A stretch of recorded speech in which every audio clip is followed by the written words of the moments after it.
What's going on, guys? It's Greg here, aka NYPrepper.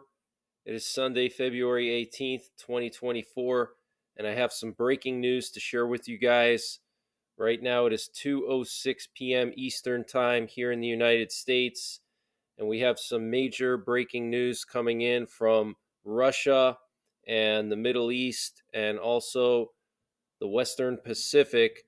So, what you're looking at here is some video footage coming out of the Black Forest region in Germany, and it shows a bunch of German heavy artillery and some German armored personnel carriers. We don't know where they're going, if they're going to Poland or the Baltics, but this is in the Black Forest region of Germany. So Germany is moving a lot of heavy equipment eastward in Europe, okay? And Israel is getting ready for a massive ballistic missile assault from Iran in the case of a large regional war, said a senior air defense engineer in Israel. He said production of air defense systems have been ramped up. Air defense teams have been bolstered to prepare for assault from multiple fronts. He also said Israel's multi layered air defenses can cope with 4,000 Hezbollah rockets per day, and that the Iron Dome was upgraded during the war and has achieved a 90% success rate. Okay, so this is very concerning, guys. Israel is preparing for a worst case scenario where Iran launches ballistic missiles at them. And so they're getting their air defenses ready. They're speeding up production and training of air defense teams. Okay, they're preparing for an assault from multiple fronts. We have former Russian President Dmitry Medvedev and Putin's close friend posting on Telegram a warning that if Ukraine regains its territories in the war and Russia collapses, it would mean nuclear war. He wrote, "The collapse of Russia will have much more terrible consequences than the results of an ordinary, even the most protracted war. For attempts to return Russia to the borders of 1991 will lead to only one thing, to the global war with the Western countries using all the strategic arsenal of our state against Kiev, against Berlin, London, Washington, against all other beautiful historic places that have been long ago included in the flight targets of our nuclear triad." Wow, guys. Okay, so Dmitry Medvedev warning yet again that if Ukraine takes back any of the land that Russia took from them, and if Russia is defeated in Ukraine and their borders are returned to 1991, it would mean nuclear war. Let me read to you the entire text of his post. Okay, let's imagine for a minute that Russia lost and Ukraine with its allies won. What for our enemies with their Western sponsors would be such a victory? Well, as it has been many times, a return to the borders of 1991, that is, the direct and irreversible collapse of present day Russia, which constitutionally includes the new territories. And when he says the new territories, he's referring to the parts of Ukraine that Russia conquered in the last 2 years. And then a furious civil war with the final disappearance of our country from the world map. He's talking about Russia balkanizing and basically disappearing. Tens of millions of victims, the death of our future, the collapse of everything in the world. And now comes the main question. Do these idiots really believe that the people of Russia will swallow such a division of their country that we will all think something like, well, alas, it happened, they won, the present Russia has disappeared. It is a pity, of course, but we have to go on living in a collapsing, dying country because a nuclear war is much more terrible for us than the death of our loved ones, our children, our Russia, and that the leadership of the state headed by the Supreme Commander in Chief of the Armed Forces of the Russian Federation in such a case will hesitate to make the hardest decisions. Well, it will be quite different. The collapse of Russia will have much more terrible consequences than the results of an ordinary, even the most protracted war. For attempts to return Russia to the borders of 1991 will lead to only one thing, to the global war with the Western countries using all the strategic arsenal of our state against Kiev, Berlin, London, Washington, against all other beautiful historic places that have been long ago included in the flight targets of our nuclear triad. Will we have the guts for this if the disappearance of a 1,000-year-old country, our great homeland, is at stake, and the sacrifices made by the people of Russia over the centuries will be in vain? The answer is obvious. Wow, guys. So, strong statement there from Dmitry Medvedev, okay? And I don't doubt him, okay? I don't doubt that Putin would use nuclear weapons. I mean, look what he's done so far. He pretty much thinks he's invincible now, okay? He's eliminated every single opposition figure. He eliminated Prigozhin, he eliminated Navalny, Boris Nemtsov, all these different opposition figures in Russia that had large followings have been eliminated by him. Okay, he invaded Ukraine with basically no major side effects other than the loss of a few thousand old Cold War era tanks and some sanctions against their country, which Putin is not too worried about. So the situation in Europe and with Russia is escalating. Okay, so get prepared, guys. Make sure you have a plan for nuclear war. Check out my nuclear war survival videos. I'll leave links to them in the top right corner. Okay, it's not hard to survive nuclear war. The biggest thing is you need a fallout shelter. And the best fallout shelter is underground in a basement, a root cellar, an old mine, a cave, something like that. That's going to be your best bet. A metro station, subway tunnels, any kind of underground tunnel. Okay. If you don't have that, then you can find a building that is built really sturdy, such as a stone church, a shopping mall, an apartment building made of brick or reinforced concrete. And in that case, you want to get to the center of the building. And if it has multiple floors, you want to get to the middle floors. So if, let's say, you have a 5-floor building, you want to get to the second or third floor, and you want to get into the center of the middle floor. And this way you have equal distance from the fallout on the roof and on the ground. And if the building is made of concrete or brick, it's going to protect you. You're going to get pretty good protection. So there's no excuse. I don't care where you live. If you don't have basements in your area, that's not an excuse for not being able to find a fallout shelter. I've done multiple videos on how to find a fallout shelter, and I actually went to a local city in my area, a very small city, and within 45 minutes of walking, I identified at least half a dozen structures that I could use as a fallout shelter that didn't even involve basements. Okay, so it's not an excuse to say, oh, there's no basements in my area, I'm screwed. Well, that's not an excuse. I've talked about how you can find a fallout shelter that's above ground. Okay, there's a lot of options. Okay, so check out my videos. I'll leave links in the top right corner. We have a prison colony burning in Russia. This was filmed in the Perm region of Russia in the IK9 prison colony in Solikamsk. Apparently, this building is 13,000 square feet. Okay, massive prison on fire in Russia, the IK9 prison colony.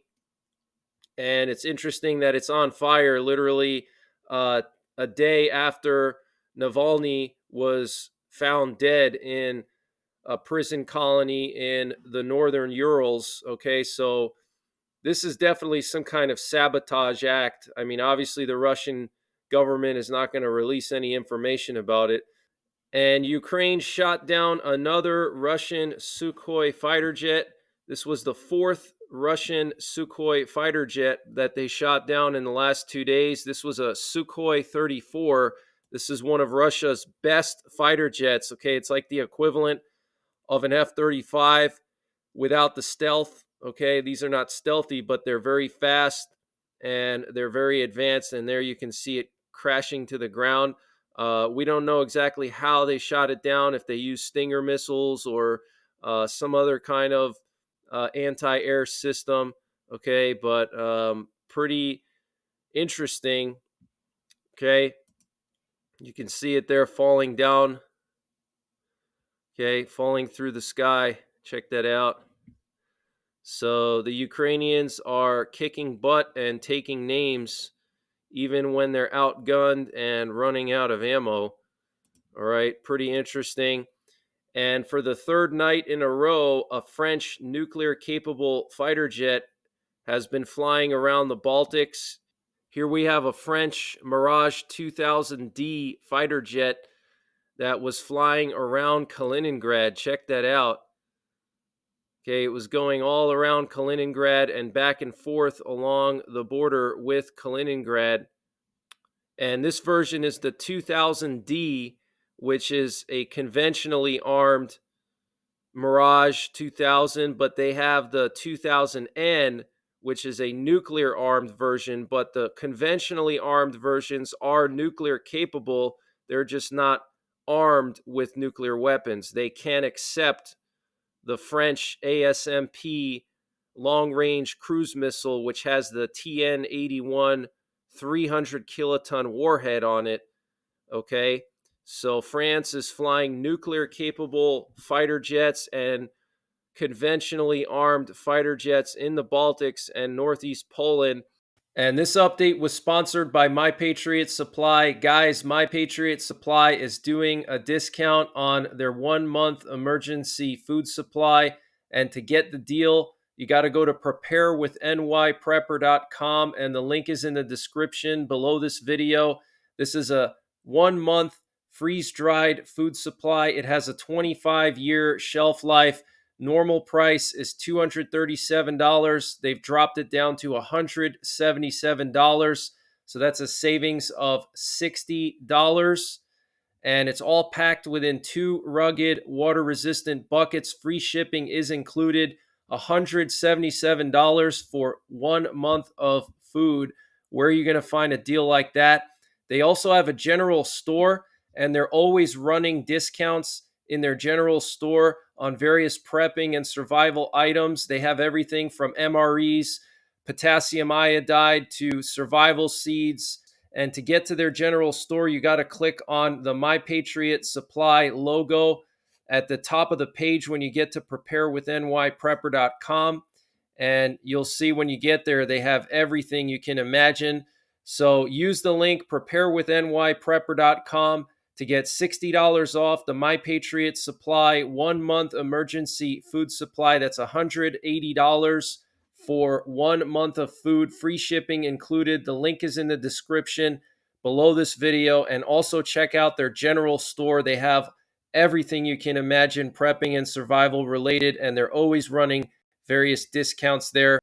And the conventional weapons that these fighter jets have are the ASMP cruise missiles and other types of cruise missiles that are designed for long range precision strike missions. Okay, so some pretty serious firepower in the Baltics the last 3 days. The situation there is escalating, guys, and I'm very concerned that Putin is going to invade the Baltics this summer or this fall, especially if Trump or Nikki Haley beat Joe Biden. Okay, Putin already said that Biden is the best candidate for Russia because Biden is predictable. And what he means by that is Biden is predictably weak. He knows that Biden's not going to do anything. Okay, look at all the things that Russia has gotten away with under Putin in the last few years while Biden has been president. Okay, Russia invaded Ukraine, took 20 to 30% of their territory with no major repercussions. Okay, he eliminated Navalny, the main opposition figure in Russia. He's been supplying weapons to Iran and North Korea and helping North Korea's nuclear weapons program. and their missile program. He's been buying weapons from North Korea to use against Ukraine, and he's also been buying weapons from Iran, and there's been no major repercussions other than sanctions, okay, which Russia doesn't care about sanctions, all right? So he knows Biden is weak, and that's why he likes Biden, because he knows he can get away with a lot of stuff. Versus Trump, Trump is a little more unpredictable. So if it looks like Trump, or especially Nikki Haley, because she's a very outspoken critic of Russia and Putin. Okay, if either of them get elected, Putin is going to feel like his window of opportunity has closed, and he's going to make a move before they get sworn in, okay? Because he's afraid that if they get sworn in, he's not going to be able to make his moves then. It's going to be more difficult. And the Lithuanian defense minister said Ukraine is going to get their first batch of F 16s in June. And Denmark has decided to transfer all of their artillery shells to Ukraine. This comes a day after the Czech Republic said that they would transfer 800,000 artillery shells to Ukraine as long as Western Europe and the US give them some money in return. And now Denmark is saying they're ready to transfer all of their artillery shells to Ukraine. Prime Minister Mette Frederiksen said, Ukraine is asking us for ammunition and artillery now. We, Denmark, have decided to transfer all our artillery to Ukraine. Wow, guys, that is crazy. Okay, obviously, it's a dire situation if these countries are willing to transfer all of their artillery to Ukraine. It means that Ukraine is like really desperate right now and they really need ammunition. Okay, and the front lines are basically on the verge of collapsing, and Russia may take more territory if Ukraine doesn't get artillery immediately. So it looks like a very dire situation for the Ukrainians right now. And Putin said yesterday in an interview with a Russian journalist that the situation in Ukraine is a matter of life and death for us. He said, for the West, this is an improvement in their tactical position, but for us, it is our destiny. It is a question of life or death. Wow.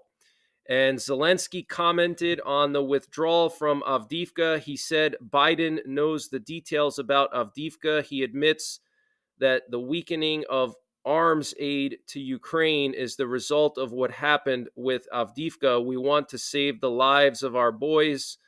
We will return everything. We will not give anything to these murderers. Wow. And Russia could replicate its successful tactics in Avdiivka on a larger scale if the West continues to delay military assistance, the Institute for the Study of War reported on February 17th.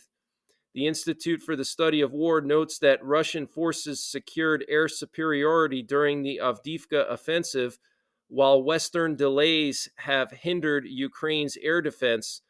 After Ukraine's withdrawal from Avdiivka, Defense Minister Rustem Umerov said that Ukraine needs modern air defense systems against Russian glide bombs, long-range weapons to destroy Russian formations, and more artillery shells. Russian Defense Minister Sergei Shoigu claimed that Russian forces had full control over Avdiivka yesterday on February 17th. Moscow's success was largely due to localized air superiority and a new tactic of launching mass glide bomb attacks to support advancing infantry troops, according to the ISW. Okay, very interesting. And Ukraine is claiming that Russia lost 17,000 soldiers to capture Avdiivka and that 47,000 Russian soldiers have either been killed or wounded. And in Belgorod, Russia, a school has sandbagged the entire first floor in anticipation of shelling from Ukraine. And here we have a picture of these sandbags piled up over all the windows on the first floor of this school in Belgorod, Russia. This is a city in Russia that's right on the border with Ukraine. Seems a little bit overkill to me. Look at all these sandbags. Wow, they really went hardcore there with those sandbags, but very interesting. And Ukrainian partisans from the Atesh group burned a relay cabinet at a railway junction in the Volgograd Oblast of the Russian Federation. According to the group, this node was important for the transfer of Russian military personnel to Crimea. Okay, so Ukrainian partisans destroyed some kind of relay cabinet at a critical railway junction in Stalingrad area, and Russian drone fragments were found in Moldova near the border with Ukraine. Fragments of a Shahed drone were found in Moldova in a field 2 kilometers from the country's border with Ukraine. The Moldovan border police reported on February 17th.